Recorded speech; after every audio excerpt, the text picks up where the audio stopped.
Sonora FM 92 Jakarta, News Traffic and Music. Salam sehat untuk Anda semuanya. Mudah-mudahan masih semangat, masih lancar puasa Anda. Sekarang menuju Lebaran ya, beberapa hari. Sahabat Sonora, kembali kita di program Diaspora, Ramadan Diaspora di Sonora Network. Dan pada siang ini, kami sudah bersama dengan tamu-tamu yang hadir, yang akan berbagi bagaimana pengalaman menjalankan ibadah Ramadan di luar negeri. Nah, saat ini saya sudah bersama dengan Pak Muhammad Ihsan, Fungsi Protokol dan Konsuler Kedutaan Besar Republik Indonesia di New Delhi, India. Selamat siang dari Jakarta, Pak Ihsan. Selamat siang Pak Yudi dan seluruh pemirsa Sonara yang berbahagia. Semangat terus. Semangat terus, Pak. Luar biasa. Saya bisa merasakan semangat Pak Ihsan nih siang hari ini ya. Di sana jam berapa, Pak? Saat ini beda selisih berapa jam? Sekarang 11.34 ya, 1,5 jam lebih awal di Indonesia. Jadi Indonesia lebih 1,5 jam. Oke, baik Pak Ihsan. Ini menarik sahabat Sonora kalau kita bicara tentang India, karena Indonesia dan India itu dua negara yang bersahabat sudah sangat lama. Bahkan pada saat mereka baru merdeka, dua negara ini ya, kita dan India, itu sudah melakukan kerjasama, saling membantu satu sama lain pada saat krisis. Bahkan kita tahu, kita ingat dulu Presiden pertama Indonesia, Insinyur Soekarno, dan Perdana Menteri pertama India, Jawaharlal Nehru, adalah dua tokoh yang merupakan salah dua tokoh kunci dalam konferensi Asia Afrika. Ini menunjukkan persahabatan yang sangat panjang, sangat lama, belum lagi kalau kita bicara tentang kerjasama ekonomi, perdagangan, budaya, sosial yang sangat panjang sekali. Bahkan Indonesia juga masyarakatnya sangat akrab dengan produk-produk budaya dari India seperti film Bollywood dan dengan lagu-lagunya ya. Nah, sahabat Sonora, kita akan membahas bersama Pak Ihsan bagaimana Diaspora Ramadan melaksanakan menyambut bulan suci Ramadan. Tentu ini menarik sahabat Sonora karena kalau kita melihat India adalah negara besar dengan populasi yang entah nomor 2 atau nomor 1 bahkan sekarang di dunia ya, 1 miliar lebih penduduknya. Sementara kalau bicara tentang komunitas Islam di sana sekitar 14% menurut data dari beberapa sumber. Jadi dari 1, sekian miliar penduduk India, penduduk komunitas Muslim di sana itu sekitar 195-196 jutaan ya, termasuk warga Indonesia yang ada di sana saat ini untuk bisnis, untuk bekerja atau juga untuk studi. Nah, bersama Pak Ihsan kita nanti akan elaborasi nih bagaimana atau keunikan apa yang ada di sana masyarakat menjalankan ibadah suci di bulan Ramadan ini ya, apalagi dengan kondisi bahwa masyarakat Muslim di sana minoritas ya, sahabat Sonora. Baik, Pak Ihsan, mungkin bisa disampaikan pengamatan Pak Ihsan setelah hari kesekian Ramadan ini, apa yang unik dan menarik dari kegiatan umat Islam di bulan Ramadan di India ini, Pak? Iya, baik Pak Yudi. Jadi benar tadi disampaikan bahwasanya komunitas Muslim adalah minoritas di India. Namun perlu kita ingat juga minoritasnya itu dengan jumlah yang sangat besar. Jadi sekarang ini sudah 17% umat Muslimnya dari seluruh penduduk India ya. Jadi 17% itu dari keseluruhan penduduk India yang jumlahnya 1,3 miliar, itu sudah hampir 200 juta. 200 juta ya jumlahnya kan. Jadi memang sangat besar. Dan yang bedakan dengan budaya Ramadan di Indonesia tentunya bisa dilihat dari tarawihnya. Jadi di India ini umumnya mereka itu mengikuti mazhab Imam Hanafi, di mana sholat tarawihnya itu jumlahnya 23 rakaat. Dan mereka itu biasanya panjang-panjang baca suratnya, ayatnya. Jadi mereka itu bisa 2 kali khatam Quran kalau penuh Ramadan tarawihnya. Jadi sangat-sangat lama. Ini yang bedakan. Tapi mereka menikmati itu. Kemudian hal yang bedakan lainnya adalah kebiasaan buka bersama. Kalau di Indonesia kan kita lihat buka bersama itu sangat meriah ya di seluruh Indonesia. Nah, kalau di India ini ada buka bersama tapi tidak bersama keluarga, tidak bersama teman. Jadi di masjid-masjid utama di India itu, masjid-masjid besar lah, disebutnya di sini bara masjid. Itu selalu mengadakan buka bersama tiap hari. Jadi jumlahnya ratusan, bahkan di salah satu masjid pusat di New Delhi itu jumlahnya bahkan ribuan yang ikut buka puasa bersama tiap hari. Apalagi kalau weekend. Kalau weekend itu penuh semuanya. Jadi animo Ramadan di India itu nggak kalah heboh dengan yang ada di Indonesia. Ini hal-hal yang sedikit membedakan di Indonesia. Tapi intinya sama, kita kedua masyarakat baik Indonesia dan India sangat antusias menyambut dan menyemarakkan Ramadan tahun ini gitu. Iya. Itu menarik ya Pak, kalau tarawih 24 rakaat, 23 tadi ya. Iya, 23 rakaat. rakaat panjang-panjang bisa selesai jam berapa tuh Pak biasanya Pak? Itu bisa sampai jam 11 bahkan lebih. Ya, jadi memang sangat lama. Jadi kalau orang Indonesia seperti kita di sini yang join mereka, kadang kita udah 11 rakaat, 8 rakaat kita mundur. Kita mundur, nah, kita teruskan ke witir kan gitu. Jadi menyesuaikan. Kalau kita ikut terus, wah sulit sih. Iya, iya. Waktunya istirahat sebentar udah sahur lagi ya Pak ya? Benar. Iya, Pak Ihsan, meskipun minoritas jumlahnya banyak, tapi kalau kita bicara makanan yang halal, itu di sana aksesnya banyak nggak sih Pak? Atau seperti apa Pak?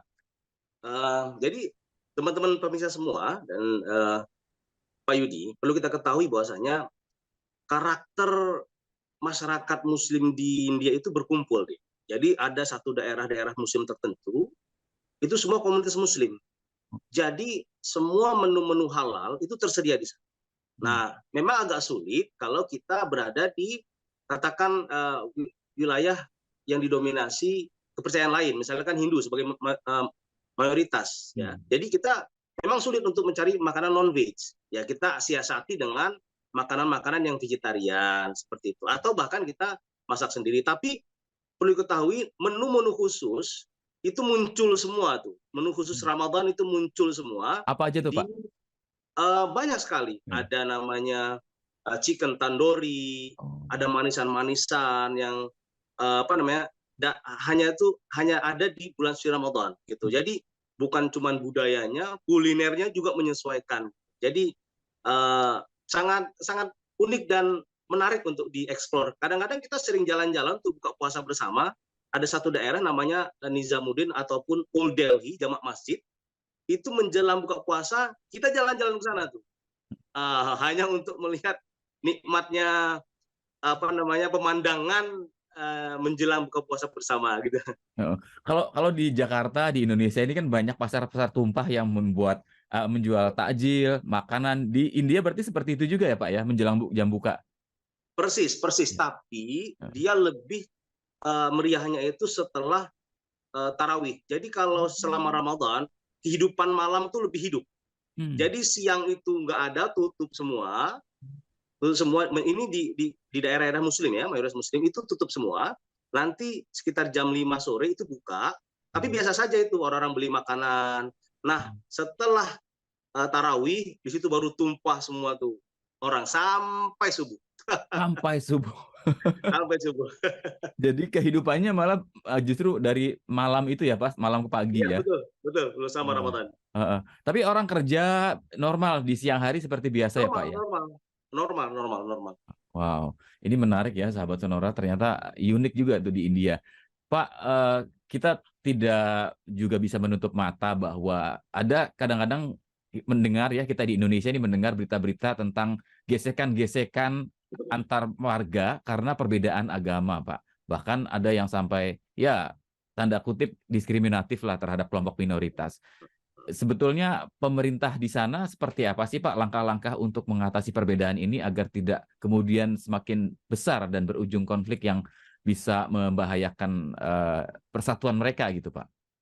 Iya, terkait hal ini perlu kami sampaikan juga, friksi-friksi itu memang terjadi ya, apalagi memang kita minoritas, yang Muslim sini minoritas. Ada hal-hal yang dalam ruang lingkup politik lah ya, yang kita juga nggak bisa masuk ke ranah sana terlalu dalam. Tapi pemerintah sekarang ini perlu saya sampaikan bahwasanya mereka itu sangat menjunjung kesetaraan, memberikan fasilitas-fasilitas khusus kepada minoritas, bukan saja kepada Muslim, tapi minoritas yang lain, agar mereka ini terfasilitasi suaranya. Nah, contohnya mereka tuh punya kuota-kuota khusus untuk pekerjaan pemerintah, di sektor pemerintah, swasta, di sekolah-sekolah lainnya, sehingga mereka ini yang minoritas itu merasa terayomi. Nah, terkait adanya friksi-friksi diskriminasi yang mungkin ada terjadi di beberapa daerah, ya itu kecil sebenarnya skupnya. Misalnya saya ambil contoh pelarangan hijab ya, mungkin salah satu ya yang pernah muncul meruak di Indonesia juga beritanya. Pelarangan hijab di satu negara bagian di India itu tuh muncul gitu ya, muncul sesaat gitu ya, dan memang berita yang sampai ke Indonesia itu tidak menyeluruh sehingga terjadilah distorsi informasi. Misalnya kan kalau mengenai hijab ini perlu saya sampaikan bahwasanya mereka itu perlu pemahaman sebenarnya. Jadi orang-orang yang mengkritik belum mendapatkan pemahaman yang full gitu ya dari pihak ulama Muslim. Setelah disampaikan ya sekarang sudah selesai masalahnya, tidak ada lagi friksi tentang itu, perdebatan tentang itu. Cuman ya quote and quote ketika menjelang musim politik pemilu, ini muncul lagi. Sensitif ya Pak? Bisa kita pungkiri. Karena gini, masyarakat Hindu mayoritas tentunya mereka juga ingin mendominasi lah ya, dominasi suara dan lain-lain. Jadi hal-hal yang kecil terjadi di sudut India yang nggak kelihatan, jadi muncul di permukaan, beritanya akan menjadi begitu luas gitu ya. Dan ini ya it happen dan perlu kita waspadai terus menerus lah, dan kita harus berimbang informasinya. Iya. Tapi itu hanya satu kejadian kecil yang kalau secara besar sebetulnya pemerintah ingin menjaga terus ya solidaritas, karena India kan negara demokrasi yang menghargai perbedaan juga kalau kita lihat profilnya.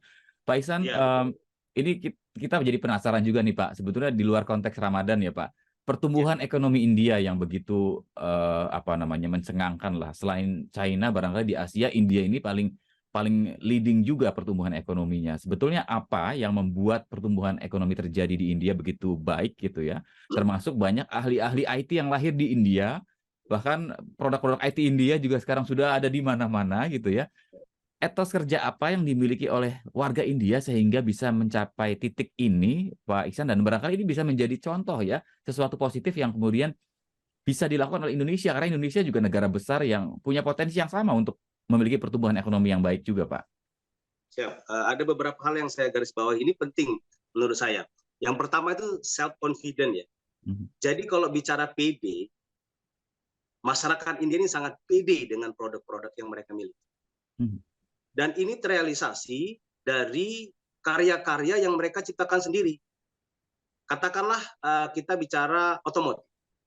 Nah, berapa sudah produksi motor khas India, asli India, yang sudah ada di Indonesia? Ada Bajaj, ada TVS, dan lain sebagainya. Ini dari India loh. Nah, mereka itu inginnya fokus kepada transfer teknologi, Pak Yudi. Jadi tidak boleh kita tuh investasi 100%. Katakanlah mereka mau impor secara massal satu jenis mobil ke India. Mereka tuh nggak boleh mobil pelontosan itu datang terus tinggal rakit dijual, nggak boleh begitu. Jadi pekerjanya dari India, bahan bakunya bisa jadi dari luar, cuman diolah di sini. Jadi mereka menguasai teknologi. Setelah itu mereka bisa buat sendiri, dan itu banyak. Itu yang beberapa produk yang sudah keluar. Tapi yang mereka produksi di sini, misalkan katakan sepeda motor, ada Royal Enfield yang mogenya itu luar biasa. Jadi pertumbuhan ekonomi itu diawali oleh self-confident mereka. Masalah kita sekarang ke masalah IT. Ini juga penting disoroti. Kalau kita lihat, ada beberapa tamu yang datang ke India, terus dia melihat begini, mana sih yang dikatakan India itu unggul dalam bidang IT, kok saya nggak ngelihat ya? Dia lihat sekitar-sekitar. Gitu. Itu perlu dijelaskan lagi bahwasanya yang dimaksud dengan pertumbuhan IT di India itu bagus adalah karena mereka percaya, yakin, dan mereka buat sendiri. Itu produk mereka sendiri. Jadi mereka tidak ketergantungan kepada negara-negara lain dalam bidang ini. Mereka punya Silicon Valley. Dan perlu diketahui teman-teman mahasiswa Indonesia sekarang sudah melirik pendidikan IT di India. Dan pemerintah India memberikan beasiswa, 1.000 beasiswa kepada mahasiswa ASEAN. Ini untuk PhD. Jadi teman-teman sekalian informasi nih. Promosi ke teman-teman. Yang mau melanjutkan S3, ke India ada beasiswa 1.000 beasiswa, namanya itu ASEAN Fellowship doktoral ya, program.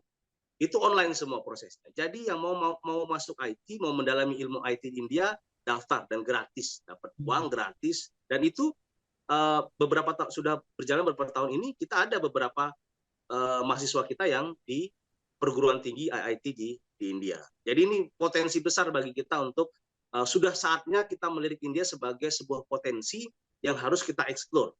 Cukuplah misalkan Europe oriented ya, itu udah oke lah. Cuman sekarang we want something out of the box. Kita ngelihat ini negara ini punya potensi yang luar biasa. Saatnya kita melirik dan jangan ketinggalan. Orang Amerika Serikat aja sekarang mengirim pakar-pakarnya ke India kan gitu. Jadi kenapa tidak gitu? Kita pernah mengirim saat beberapa tahun yang lalu satelit kita itu dikirim melalui alat itu dikirim dari India lah gitu. Jadi mereka punya roket itu dari India. Kita harus bayar. India dapat uangnya, kita buat satelitnya dan kita mau terbitkan ke ruang angkasa melalui fasilitas yang ada di India. Itu luar biasa loh. Ya ini kurang lebih lah ini ya. Ini luar biasa ya, sesuatu kita harus banyak belajar karena India memang diakui atau tidak leading sekarang di bidang teknologi, di bidang IT yang tadi disampaikan. Kita realnya mereka punya kepercayaan diri dan bangga dengan apa yang sudah mereka buat. Itu yang menjadi poin penting nih sahabat Sonora. Terima kasih tadi informasinya tentang PhD Fellowship ASEAN ya Pak ya. Mudah-mudahan ini semakin banyak yang belajar.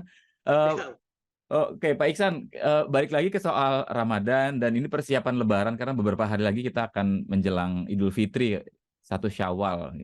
Di Indonesia ya kalau Muhammadiyah sudah menentukan tanggal 21 April ya. NU dan pemerintah baru akan sidang isbat itu pemerintah di tanggal 20 April ya. Kita nggak tahu sama atau enggak gitu.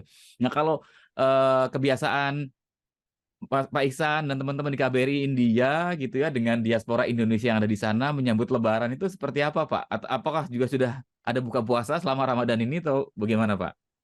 Iya, jadi ini memang masalah yang selalu membuat kita dilematis. Karena begini, kalau Saudi itu Indonesia biasanya ikut Saudi. Saudi misalkan tanggal 21, Indonesia juga ikut 21 atau 22, ikutlah, pokoknya itu sama. Sementara di India ini selalu telat 1 hari. Selalu telat 1 hari. Itu selalu. Setelah saya kaji ya, bareng teman-teman semua, jadi di India ini mereka tuh tidak melihat hisab, tidak melakukan, tidak berdasarkan pada perhitungan hisab. Jadi mereka tuh melihat langsung hilal dengan mata secara langsung. Jadi ini yang mengakibatkan keterlambatan 1 hari tersebut. Jadi kadang-kadang dia itu kalau kelihatan benar-benar harus kelihatan. Jadi nggak berdasarkan hitungan hisab gitu. Nah ini kadang-kadang kita di Indonesia sudah Lebaran, kita belum kan. Jadi kita mau silaturahmi ke keluarga di Indonesia jadi galau. Jadi galau ini. Tapi mau tidak mau ya kita harus ikut ulama, umara di India sebagai negara yang kita jadikan tempat singgah saat ini. Apa saja Pak biasanya Pak? Ada halal bihalal atau open house dari KBRI biasanya Pak? Iya, jadi terkait hal itu, Ibu Duta Besar kita, Ibu Ina Krisnamurti itu sangat sangat perhatikan ya para WNI yang ada di sini dan untuk meningkatkan silaturahmi antara WNI ini pada hari Lebaran Ibu Dubes akan open house. Jadi KBRI itu akan open house mengundang seluruh WNI yang ada di India untuk sekedar mencicipi makanan-makanan khas Indonesia. Di Indonesia yang tidak ada di India kan gitu. Dan ini teman-teman menjadi target utama untuk perbaikan gizi. Apalagi mungkin para student ya Pak ya yang tinggal... udah jangan tanya. Itu kalau student dia bahkan 2-3 hari sebelum Lebaran dia sudah datang. Oh boleh Pak? Wah, boleh difasilitasi oleh KBRI. Jadi mereka sangat bergembira, sangat senang. Karena kita kan lagi-lagi Ibu Duta Besar itu mengatakan KBRI adalah rumah Indonesia. Ya. Nah, jadi rumah Indonesia, rumah kita di India itu di mana ya KBRI. Nah, ini yang selalu disampaikan oleh Ibu Duta Besar kita. Baik, Pak Iksan, berapa jumlah WNI kita yang ada di India ya Pak ya sampai saat ini? Ya. Oke, sekarang ini sekitar 900-an saja, Hmm. tidak Hmm. banyak. Baik, baik, baik. Pak Iksan, sebetulnya saya ingin ngobrol lebih panjang lagi, cuman waktu kita terbatas. Ya, Bapak juga sangat sibuk sepertinya ya untuk mempersiapkan ya, nanti buka puasa dan siap. acara-acara di KBRI. Ada pesan-pesan yang ingin disampaikan kepada saudara-saudara kita di tanah air. Mungkin Pak Iksan juga kangen sama keluarga, boleh menyapa keluarga di tanah air. Silakan Pak, mungkin menjelang momen Lebaran juga Pak. Ya, baik. Justru kami di India ini sedang menjalankan misi diplomatik, membawa cita-cita Indonesia. Kami justru memohon doa kepada masyarakat Indonesia yang ada di Indonesia saat ini. Mumpung momennya juga momen puasa, jadi doa kita terkabul. Jadi kami mohon doa dan dukungan teman-teman semua masyarakat Indonesia agar misi kita yang ada di India ini untuk menciptakan hubungan bilateral yang kokoh, yang kuat, yang manfaatnya nanti juga untuk masyarakat kita. Dukunglah kami agar sukses, kami juga sehat-sehat di sini, begitu juga masyarakat dan teman-teman yang ada di Indonesia. Itulah pesan Pasti kami. Pak.